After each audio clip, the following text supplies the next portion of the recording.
जय श्री कृष्णा। आपके साथ मैं हूँ रेखा गोस्वामी और आप सभी देख रहे हैं हमारा यूट्यूब चैनल रीसेंट अपडेट। नंद घर आनंद भयो जय कन्हैया लाल की, हाथी दीने घोड़ा दीने और दीने पाल की। ये उद्घोष शुरू हो जाता है श्री कृष्ण जन्माष्टमी के पर्व पर। चारों ओर बस यही सुनाई देता है, जय नंद लाला की और नंद घर आनंद भयो जय कन्हैया लाल की।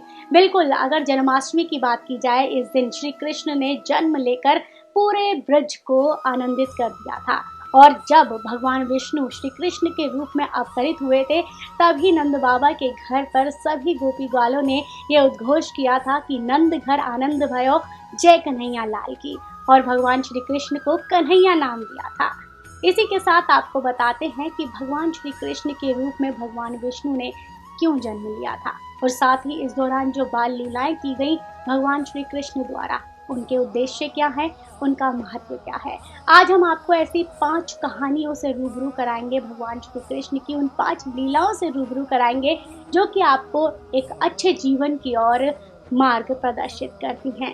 तो चलिए, सबसे पहले आपको थोड़ा सा बता देते हैं कि भगवान विष्णु ने क्यों जन्म लिया था इस धरती पर श्री कृष्ण के रूप में। आपको बता दें कि भगवान श्री राम 12 कलाओं से सुसज्जित हैं, लेकिन एकमात्र श्री कृष्ण ऐसे हैं जो कि 16 कलाओं से सुसज्जित हैं, यानी उन्हें परिपूर्ण रूप माना गया है। उन्होंने जीवन की 16 कलाओं का प्रयोग करके अपने जीवन को और साथ ही आम मानस को एक आनंदित जीवन जीने की कला सिखाई है। तो आपको बता देते हैं कि किस तरह से उन्होंने लोगों को सही मार्गदर्शन दिया है। लेकिन उससे पहले आपको बता दें कि आखिरकार भगवान विष्णु ने इस धरती पर श्री कृष्ण यानी कन्हैया लाल के रूप में जन्म क्यों लिया। जब मथुरा नगरी या यूं कहें कि पूरे ब्रज में कंस का अत्याचार बहुत ज्यादा बढ़ गया और धरतीवासी यानी जो ब्रजवासी थे और इस विश्व में रहने वाले अन्य लोग जब कंस के अत्याचारों से बहुत ज्यादा परेशान हो गए, तब धरती माता ने भगवान विष्णु से आग्रह किया था कि अब आप जन्म लीजिए। तब भगवान श्री कृष्ण ने देवकी के कोख से जन्म लिया था और जेल में जन्म लिया था। आपको बता दें, भगवान श्री कृष्ण ने, जो कि आज भी मथुरा में जेल जो है, जिसे जन्मभूमि के नाम से जाना जाता है, वो आज भी वहीं पर स्थित है। साथ ही आपको बता दें कि भगवान श्री कृष्ण के 7 भाई हुए थे, जिनमें से एक बहन भी थी और 8वां रूप भगवान श्री कृष्ण का था। और क्योंकि कंस को डर था कि कहीं विष्णु अवतरित ना हो जाए देवकी की कोख से, क्योंकि भविष्यवाणी हुई थी देवकी और वसुदेव के विवाह के दौरान कि अगर तेरा काल है कंस कोई, तो वो तेरी बहन देवकी की कोख से ही जन्म लेगा। तब से कंस ने अपनी बहन और जीजा वासुदेव पर बुरी तरह से अत्याचार करना शुरू कर दिया, और इतना ज्यादा अत्याचार बढ़ गया कंस का कि धरती माता भी कांप उठी और उसने भगवान विष्णु से आग्रह किया कि अब तो आप अवतरित हो जाइए और ब्रजवासियों को इस कंस के प्रकोप से बचाइए। तब जाकर भगवान विष्णु देवकी की कोख से अवतरित हुए। इस दौरान जब सभी ताले खुल गए और श्री कृष्ण ने जन्म लिया, तो सभी जितने भी कंस के दूत थे वो मूर्छित हो गए।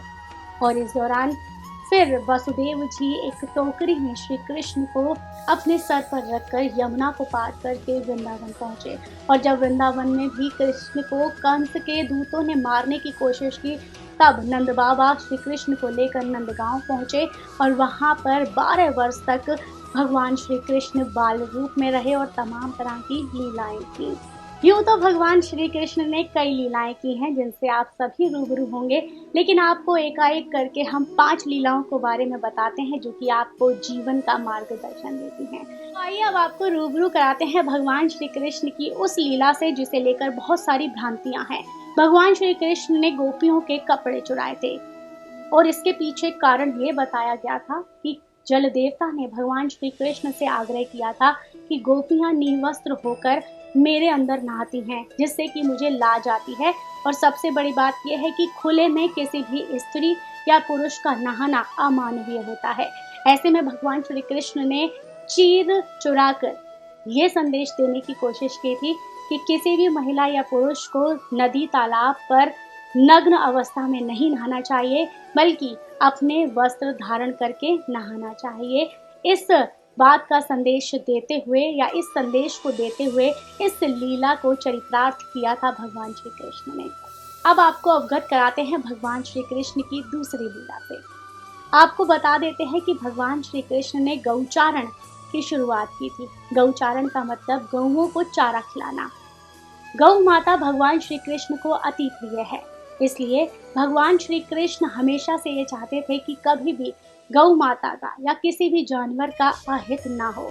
इसलिए उन्होंने गौचारण करके सभी ब्रजवासियों को ये संदेश दिया था कि गौ ही आपका असली धन है, यानी पशु ही आपका असली धन है, क्योंकि इसके माध्यम से ही आप कमाते हैं। अगर पहले समय की बात की जाए तो पहले पशु ही एकमात्र धन का साधन होते थे या एकमात्र वेतन या फिर व्यवसाय का साधन होते थे।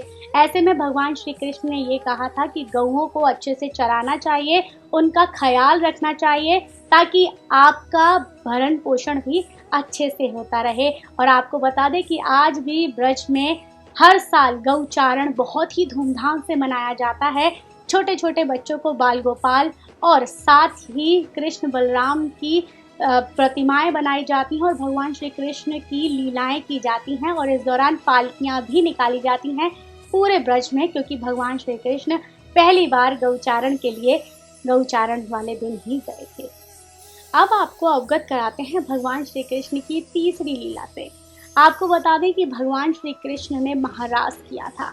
आज के समय में बहुत सारे ऐसे मैसेजेस वायरल होते हैं जिसमें ये कहा जाता है कि भगवान श्री कृष्ण यदि महारास करें या फिर लीला करें तो वो रास लीला हो जाती है, लेकिन अगर आज वही काम कोई जनमानस करे तो उसके कैरेक्टर पर उंगलियां उठने लगती हैं। तो आपको बता दें कि महारास भगवान श्री कृष्ण ने इसलिए किया था क्योंकि वो सत्य युग था, यानी सतयुग था। उस समय देवी देवता धरती पर विचरण करते थे और जो गोपी ग्वाल थे वो भी देवी देवता ही थे, और उन्होंने भगवान विष्णु से ये वरदान मांगा था कि एक बार हम आपके साथ रास करना चाहते हैं। और इसी वरदान को चरितार्थ करने के लिए और इसी वरदान को पूरा करने के लिए भगवान श्री कृष्ण ने महारास किया था। और इसके पीछे की जो दूसरा कारण है वो ये है कि भगवान श्री कृष्ण को हमेशा गोपियां शिकायत करती थी कि राधा जी ही आपको अति प्रिय है, इसलिए आप जब भी रास करते हैं तो राधा रानी के साथ ही करते हैं और हम लोगों को भूल जाते हैं। तब भगवान श्री कृष्ण ने अनेकों रूप धारण करके, यानी एक कृष्ण से सैकड़ों कृष्ण बनकर सभी गोपियों के साथ समान रूप से नृत्य किया था, रास किया था। और उन्होंने ये संदेश दिया था कि भगवान के लिए कोई भी प्रिय या अप्रिय नहीं होता, या कम और ज्यादा प्रिय नहीं होता, सभी एक समान होते हैं भगवान की नजरों में उनके भक्त। अब आपको रूबरू कराते हैं गोवर्धन पर्वत को अपनी छोटी यानी कनकी उंगली पर उठाने की लीला से।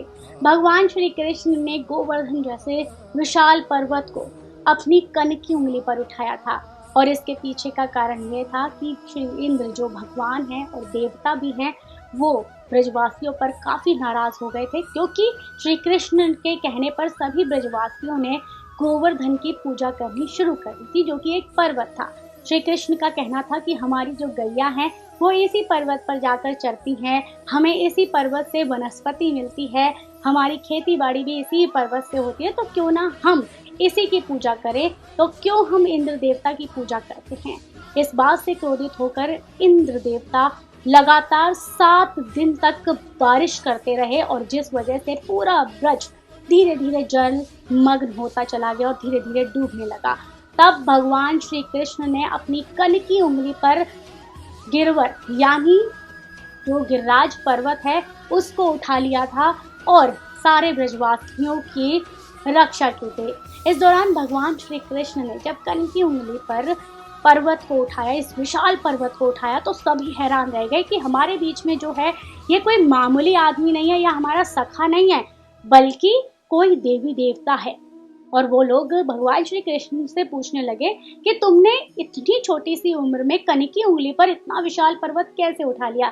तब भगवान श्री कृष्ण ने बहुत ही सहज स्वभाव से उत्तर दिया कि कुछ माखन को बल भरो कछु देवन करी सहाय, श्री राधे जू की कृपा से मैंने गिरवर लिए उठाए। यानी कुछ तो माखन का जोर लगा जो कि माता मुझे दिन रात खिलाती है, कुछ ग्वाल वालों ने भी अपना जोर लगाया और कुछ राधा रानी के प्रेम की वजह से मैंने इतना विशाल जो पर्वत है इसे उठा लिया। तो इस तरह से भगवान श्री कृष्ण ने बहुत सारी लीलाएं की हैं, उनसे भी हम आपको अवगत कराते हैं। शास्त्रों में कहा गया है कि चोरी करना बहुत बुरी बात है, चोरी करना महापाप भी बोला गया है, लेकिन माखन की चोरी करके भगवान श्री कृष्ण इस बात को निराधार करते नजर आते हैं। तो आपको बता दें कि भगवान श्री कृष्ण ने माखन चोरी इसलिए नहीं की थी कि वो एक बाल रूप में थे और उन्हें बाल लीलाएं करनी थी, बल्कि वो बताना चाहते थे कि किसी को भी या किसी से भी डरकर अपने धन संपत्ति नहीं देनी चाहिए, बल्कि किसी से डरे बिना उसका डटकर सामना करना चाहिए।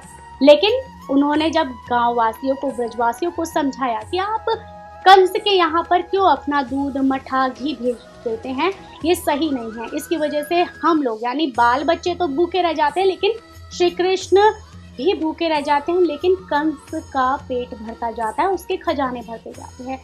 तब भगवान श्री कृष्ण ने गोपी ग्वालों को बीच में ही रोककर मटकी फोड़ना शुरू किया और साथ ही घर घर से माखन चुराकर अपने ग्वालों को खिलाना शुरू किया और इसके जरिए ये संदेश देने की कोशिश की कि यदि कोई हमसे बलवान है तो उससे डरना नहीं चाहिए, बल्कि पहले स्वयं की रक्षा करनी चाहिए। तो ये थी भगवान श्री कृष्ण से जुड़ी वो 5 लीलाएं जो कि लोगों को सही संदेश देने के लिए भगवान श्री कृष्ण ने रची थी। भगवान विष्णु ने श्री कृष्ण के रूप में ऐसे ही अवतार नहीं लिया था, बल्कि उसके पीछे बहुत बड़ा कारण था। वो कारण था इस धरती से पाप का नाश करना। और भगवान श्री कृष्ण और भगवान विष्णु ने सदैव कहा है, जब जब जनमानस की हानि होगी तब तब मैं अवतार लूंगा और आम जनता को दुष्ट राक्षसों की जो बुराइयां हैं उनसे बचाऊंगा। साथ ही आपको बता दें कि श्री कृष्ण जन्माष्टमी के मौके पर आप सब लोग भी बुराई का नाश करके सत्यता को अपनाइए। तो फिलहाल रीसेंट अपडेट में इतना ही। आप जुड़े रहिए हमारे साथ, लेकिन जाते जाते आपको यही कहेंगे कि इस प्रकार के अच्छे प्रोग्राम्स के लिए, प्यारे प्रोग्राम्स के लिए और भक्तिमय प्रोग्राम्स के लिए आप हमारे यूट्यूब चैनल रीसेंट अपडेट को सब्सक्राइब करना बिल्कुल ना भूलें। साथ ही आप हमारे इस लिंक को भी शेयर कर सकते हैं। जय श्री कृष्णा।